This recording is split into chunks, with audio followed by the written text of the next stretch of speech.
चुपके से तो साली को जीजा से प्यार हो गया। अब हम क्या करें? जीजा साली को देखकर हमको भी मन बहक गया। जीजा साली का प्यार महान होता है। तरबूजा भगवान का दिया हुआ वरदान होता है। वाह वाह वाह वाह साली जी, क्या बात कही तूने। हम तो सोचते थे कि तुम अनपढ़ गवार हो, लेकिन तुम तो बीए फेल हो। जीजा को साली के बिन मन नहीं लगता है, और साली जीजा का बात किसी से कहा भी नहीं जाता है। वाह वाह खीरा वाह वाह, आजकल तुम अपना जीजा के हाथ से पानी खूब पी रहा है। देख रहा हूँ तेरा रंग रूप बदल रहा है आजकल।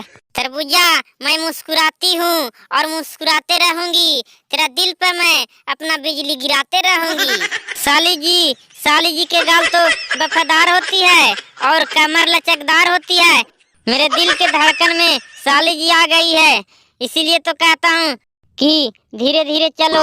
साली तेरा पतली कमर लचक मारेगी। दिल तेरा नाजुक है, बिजली ना गिराना, दिल जल जाएगी। वाह वाह ककरी, तूने तो पूरा दुनिया को हिला के रख दिया ककरी। दोस्तों, अगर वीडियो अच्छा लगा हो तो प्लीज लाइक और सब्सक्राइब जरूर करें।